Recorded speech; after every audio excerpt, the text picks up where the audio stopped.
Écoute Paul, tes livres ont un vrai succès d'estime. Mais on va pas se mentir, les ventes sont décevantes. Moi aujourd'hui j'attends de toi ton grand roman. Et tes enfants, ça va? Ça te dérange pas qu'ils partent si loin? Ce n'est pas la misère, mais on commence à en avoir une vue bien dégagée. Je suis prêt à accepter n'importe quel boulot, mais j'aurai besoin de temps à moi pour écrire. Vous voulez un travail qui vous laisse du temps? Je crois que je présenterai le film comme ça, comme quelqu'un qui essaie de retrouver un sens à sa vie, en ne se compromettant pas dans quelque chose dans lequel il ne se retrouve plus, quoi. Et qui essaye d'être assez radical par rapport à sa décision de faire ce qu'il veut et de ne pas gâcher son art en n'étant pas fidèle à ses idées.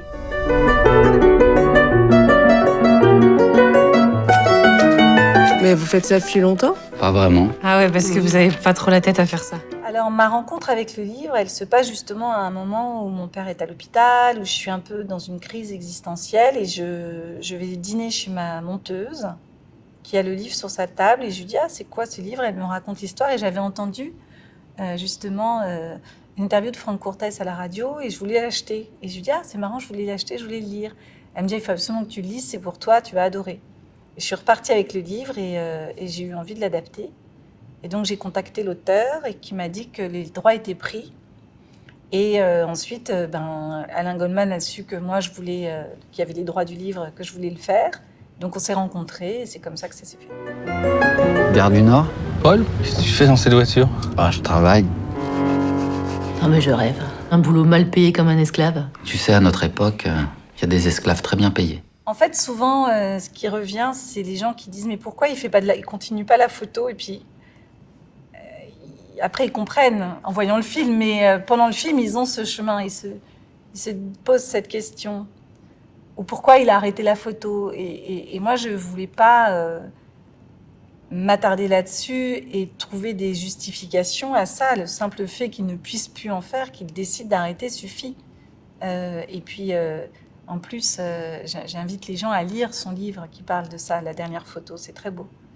Et moi, je l'ai lu et ça m'a beaucoup aidée aussi pour écrire à pied d'œuvre. J'avais envie de raconter un homme, après avoir raconté la violence d'un homme dans L'amour et les forêts, j'avais envie de raconter un homme qui justement veut se débarrasser de ce qu'on attend d'un homme comme lui, c'est-à-dire un homme blanc qui gagne de l'argent, un bon père de famille, etc. Ce qu'il a été, ses enfants sont grands. Et un homme qui n'est pas dans une recherche de puissance, c'est pas forcément bien vu. Et je trouvais ça intéressant de parler de ça aussi. Je comprends pas pourquoi tu t'entêtes à faire ces boulots de merde. C'est peut-être le prix de ma liberté. Faire un film, c'est une sorte d'équation, quoi. Il faut réussir à savoir ce qu'on veut raconter d'abord, ce qu'on a réussi à raconter avec les mots, et après, comment le raconter avec l'image. Et c'est ça qui est intéressant dans la mise en scène, c'est l'écriture visuelle, finalement. C'est-à-dire ne pas passer par les mots et raconter quelque chose par rapport à un regard qui est posé sur une situation.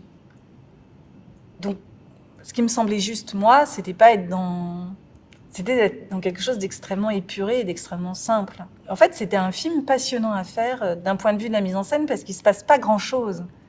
C'est vraiment un film très intime, donc c'est compliqué de raconter et de tenir le spectateur en haleine avec un homme qui ne réussit pas à écrire ou qui veut écrire, enfin voilà.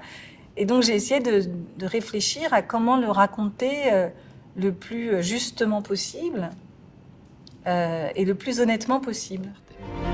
C'est au moment où j'ai épuisé mes économies, sans espoir immédiat de les renouveler, que j'ai pris conscience que je devenais pauvre. Bastien, je le connais depuis longtemps puisqu'il a joué dans tous mes films. Ça faisait longtemps que j'avais envie de lui donner un rôle, de lui offrir un grand rôle. Et c'est vrai que il fait partie de ces acteurs qui... c'est comme une page blanche, on peut tout projeter sur lui. Et bon, ça déjà, c'est extraordinaire qu'un acteur ait cette qualité-là. Tous les acteurs n'ont pas ça. Bastien, vraiment, il est très caméléon, quoi. Il devient le personnage. Donc, le travail est déjà fait, j'ai envie de dire. C'est comme filmer un danseur professionnel. Il suffit de le regarder et les gestes sont justes et les gestes sont parfaits. Bastien, c'est un peu pareil. C'est un acteur assez parfait. Et c'est un vrai partenaire, c'est-à-dire qu'on a quelqu'un, quand il nous dit quelque chose, moi, c'est vrai que je suis assez directive. Quand je fais mes films, j'ai une vision assez précise des choses. C'est pas du tout improvisé. Enfin, ce qui est improvisé, c'est évidemment la mise en scène, dans le sens où je fais en fonction de mon sentiment et de mon ressenti. Je peux pas fixer les choses à l'avance. Mais ce qui est écrit, tout ce qui est joué n'est pas nécessairement improvisé. Mais quand on est avec des bons partenaires de jeu, quand ils proposent quelque chose, souvent on l'écoute. Parce que c'est pour le mieux. Donc avec Bastien, c'est ça qui est agréable, parce que c'est quelqu'un qui il avait une telle compréhension du rôle que ça c'est fait à deux, quoi. C'était passionnant. Paul, t'es pas un vrai pauvre. Pourquoi t'écrirais pas un truc qui marche? C'est votre métier, le bricolage? Complètement taré. J'ai aimé ma Vous vie. avez pas trop la tête à faire ça. N'importe quoi d'autre. Moi, j'ai l'impression que c'est un film qu'on peut... Enfin, en tout cas, que j'ai voulu assez universel, parce que j'ai l'impression justement que la particularité de notre époque, c'est que on veut qu'elle soit la même partout dans le monde. Donc je crois que ce film peut, d'une certaine façon, parler aux gens, en tout cas des pays qui ont un système capitaliste, quoi, et de libéralisme économique.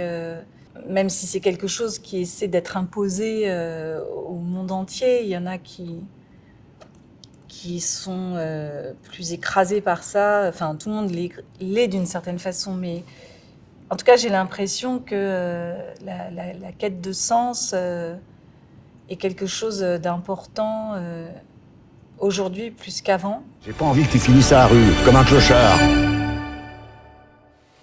Du moment que j'écris.